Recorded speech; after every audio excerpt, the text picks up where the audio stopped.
Dear students, welcome to my classroom of research methodology in history. Today I am going to give you some ideas on environmental sociology and its relation with ecofeminism.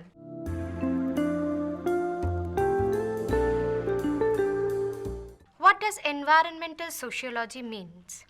Before that, we need to know how environment is important for us. Environment is something where we are staying and we are enjoying the fruits of the nature. And we are really indebted to environment or the Mother Earth. We celebrate 5th June as the World Environmental Day.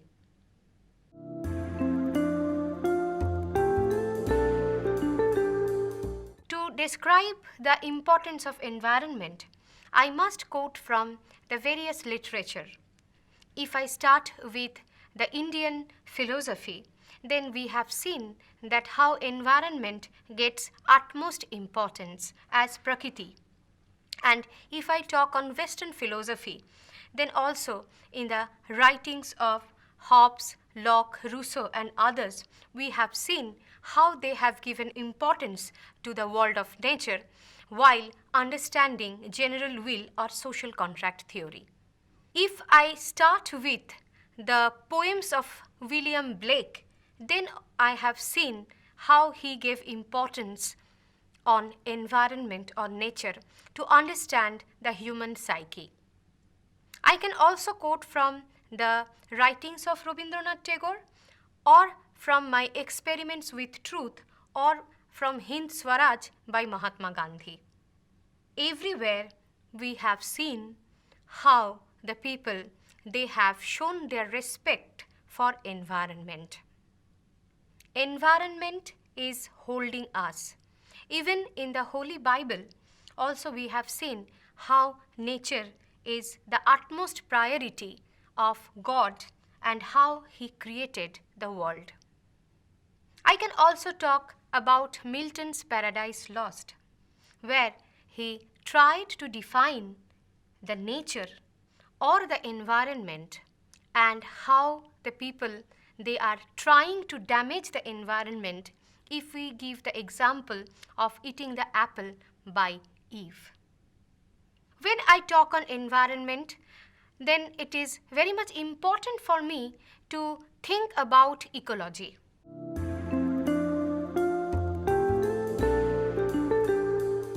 What is ecology?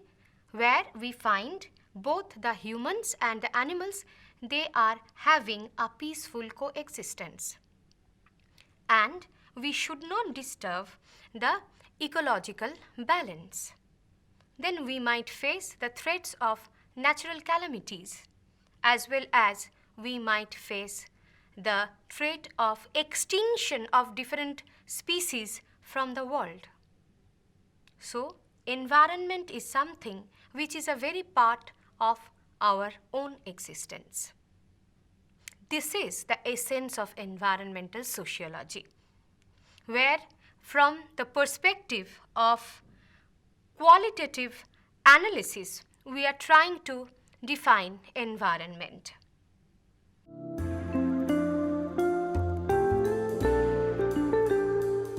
If I talk on environmental science, then I have to highlight that it is something where the scientists, they are trying to define the contours of environment and also how can we protect environment. Here we find a multidisciplinary approach where science is also working with public administration. Because we are not talking about the scientific formulas. We are also talking about how to make people aware of environment so that they should not damage environment. We should keep the forests or the woods intact. We should be in a position to control our materialistic desires so that we can have a life which is minimalistic, where we can preach the principles of sustainable development. We can preach the principles of eco organic, what I can say, eco-organic rules so that we can get a place where we can live and where we can enjoy eco-friendliness. These are the various thoughts which help us to understand the importance of environment and how can we academically discuss environment. This is called the sociology of environment. Now I would like to discuss something about the meaning of sociology.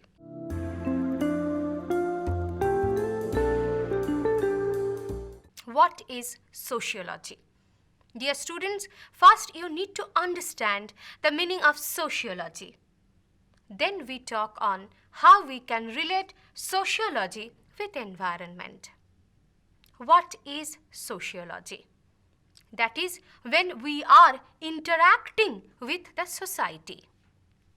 The behaviors which are important for us to know the society. I'm talking about the behaviors of the human beings, which is also known as the behavioral science. I can quote from Freud. Once he stated that the progress of human civilization is the reflection of the unconscious behavior of humans. So we need to understand the pulse or the psyche of the human beings. And that is called sociology. To know yourself, to know others, and how we are communicating or interacting with the society.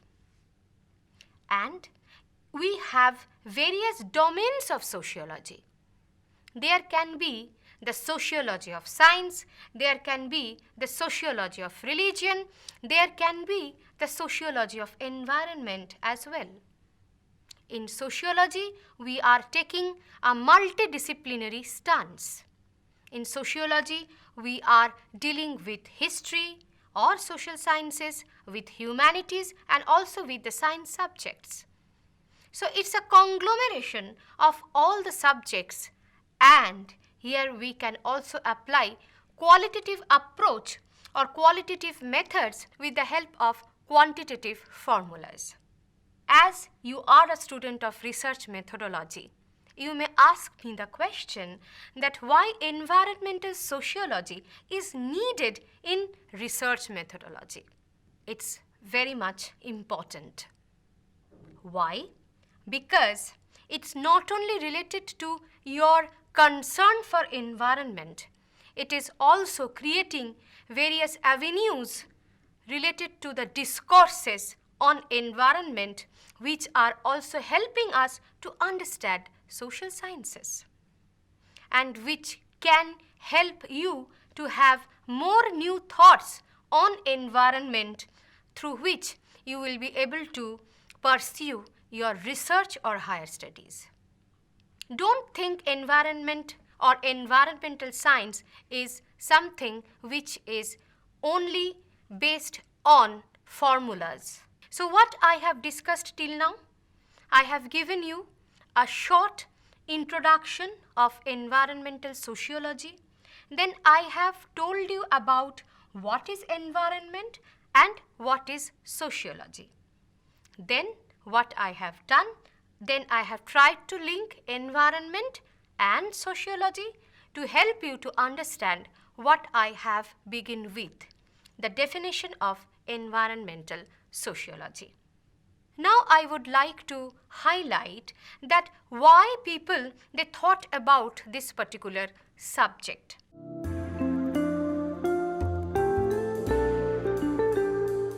It is definitely a Western concept which emerged in the Western world in the 1970s and 1980s. In one of my lectures, I talked on gender studies. Here you can make a link between gender studies and environmental sociology, because environment is something where we can also witness the involvement of women, because sometimes the women they collect wooden branches and the other things like the fruits which are fallen on the ground to run their livelihood. That is something which is known as ecofeminism when we are trying to link environment and women. This is also a part of environmental sociology. So what here I am trying to do, I am trying to give you an idea of a broader discourse.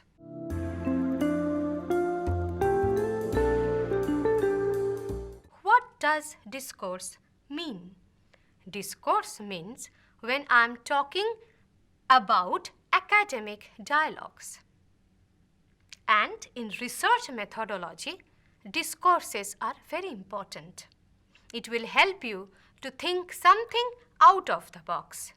Here I would like to share a quotation by famous Bengali film director Hrithik Ghatak, who once stated, "Think, practice thinking." So it's very important for us to know that what we are going to do and how we can nourish or cultivate our thought process, which has to be critical thinking. So what I was trying to tell you, that environmental sociology can be linked with gender studies, because in environment we have seen that how women, they used to participate to enjoy the fruits of environment, and this is something where we can make a comparison between the level of tolerance of women and nature. That's why nature is always considered as Mother Earth. She tolerates everything. She tolerates the wounds which we have given to her as the result of how we are trying to promote capitalism. We are the slaves of capitalism. That's why we are giving so much impetus or so much importance to urbanization and also to enjoy science and technology in an extreme manner. We are the slaves of luxury. We are the slaves of our materialistic needs or gains. That's why this world for us is no more the Vasudhaiva Kutumbakam, which has been mentioned in Indian philosophy, that the entire world is our family. So as I'm talking about the link between environmental sociology, gender studies, ecofeminism, so now I would like to start with the next segment of my lecture, that is ecofeminism. So before that, I am again giving you a brief recap of what I have done. I have talked on the definition of environmental sociology and how we can define sociology and environment, and then I have tried to link environment with sociology, and then I told you that how I can make link between gender studies, environmental sociology and ecofeminism, so that you would be able to understand what is ecofeminism. Before going to give a talk on ecofeminism, I want to ask you, do you have any idea about the problems of environment?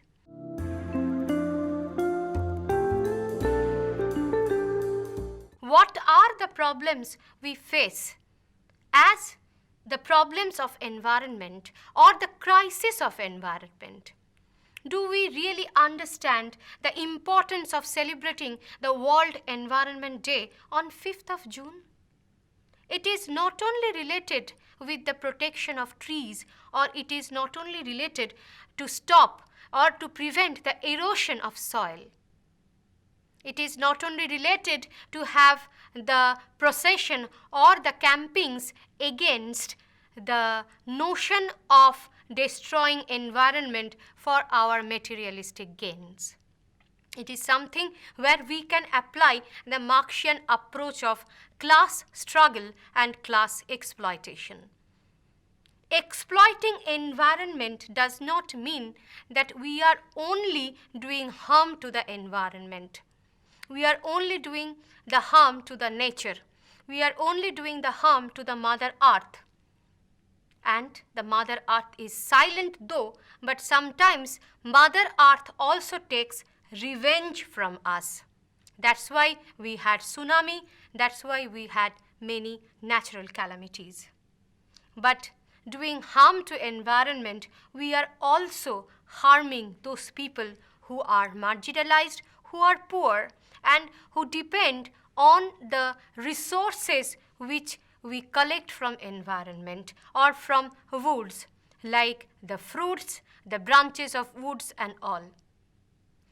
And these branches of what I can say woods were or are used for cooking purposes, and these branches of wood can be regarded as an important fuel for those who are not in a position to use LPG gas or any other mean.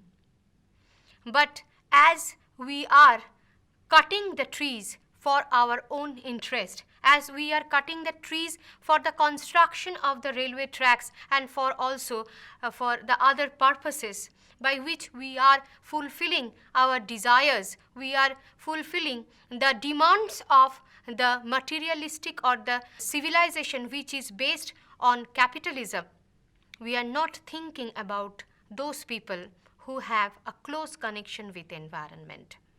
So this is something which we need to understand. And what I am trying to say, perhaps it is an age-old belief that we protect environment for the sake of human beings, especially for the sake of those people who mainly depend on the resources what we collect from the woods. But it is something where we can also apply the Marxian approach of class struggle and class exploitation, that how the rich people or the have, they are destroying the environment, and how the have-nots are suffering to a great extent. And still it is very much relevant. Though we have the reserved forests, but we also have corruption. We also have the people who used to smuggle the woods from the jungles. So here I would like to start with ecofeminism.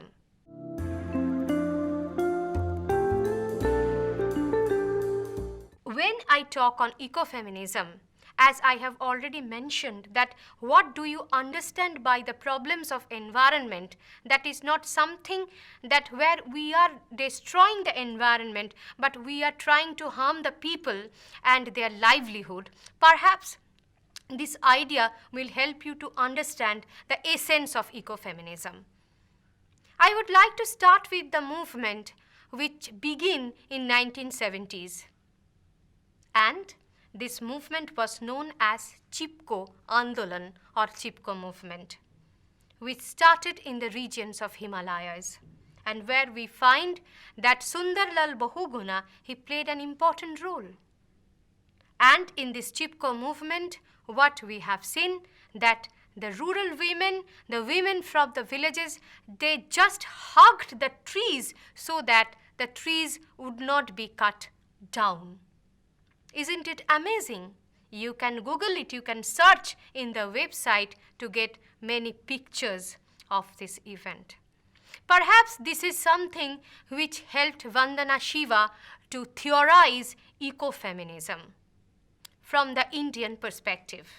Ecofeminism is a concept which is also a Western concept, but Vandana Shiva, she has tried to theorize ecofeminism from the perceptions of our Indian civilization or our Indian society.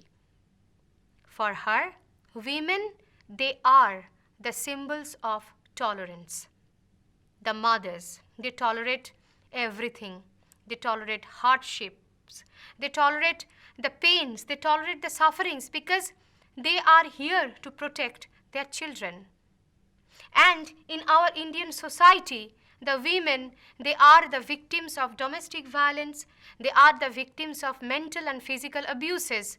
And still they are fighting for their own existence. This is also can be applicable when we try to define the subjective interpretation of environment or nature. Nature tolerates everything. And what are those everything? How we are trying to cut the trees, how we are trying to urbanize, and we are destroying the woods or the jungles. And all these definitely are the examples of those exploitations which we usually perform to satisfy our needs. And Mother Earth tolerates everything, quote unquote. And this is something, like Mother Earth sometimes comes to us with a suitable answer when we face natural calamities. Similarly, women, though usually they keep quiet, but if they get angry with the patriarchal society, they also get back. So this is the concept of ecofeminism, which Vandana Shiva tried to define from the Indian perspective. And through her various writings and campaigns, she tried to give emphasis on the various experimental methods of agriculture through which we can promote sustainable development. Vandana Shiva, she has a wonderful website.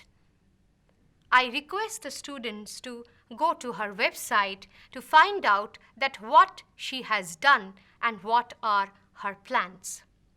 In my slides also you will get references of Vandana Shiva. Definitely her efforts are very much important for us, not only to understand ecofeminism from the Indian perspective, also to know the essence of environmental sociology and how we can proceed further with this regard, how we can have more new researches on environmental sociology. I expect my students from the various parts of India will listen to me and will also try to develop their thought process accordingly. If I have a student in Kashmir who is facing severe problem with regard to internet, if I have a student in South India, if I have a student in Eastern India, I think all of them will be having the similar thought process that how we can protect environment. That is called a kind of sensitization which I am trying to impart through my lecture on environmental sociology and ecofeminism. This is also the objective or motto of research methodology. Why do we research? We research not only for our academic gains, we do research for the betterment of the society. If we can think something out of the box through which we can protect environment, we can save Mother Earth, or we can come up with some solutions through which we can. Dear students, now I would like to give you the conclusion of my lecture.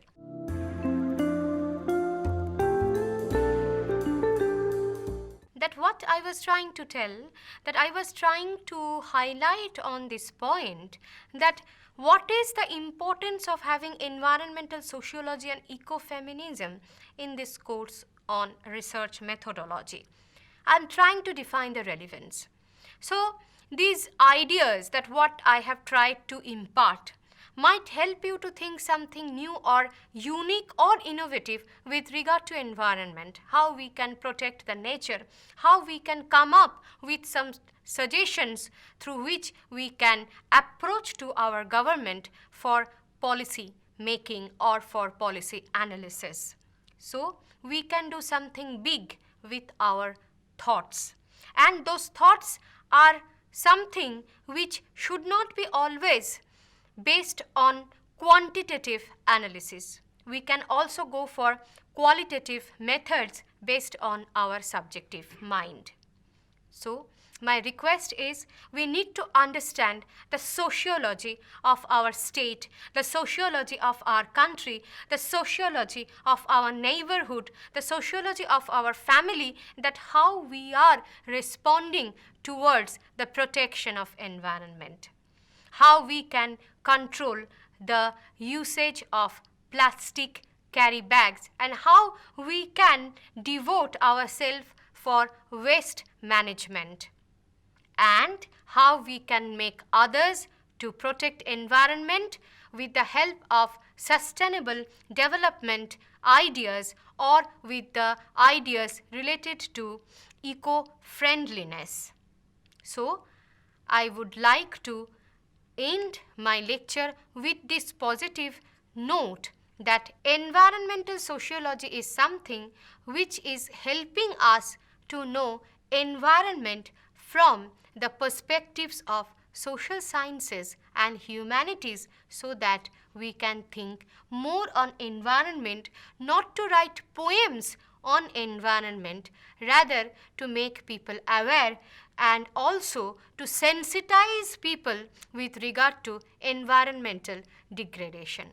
Thank you.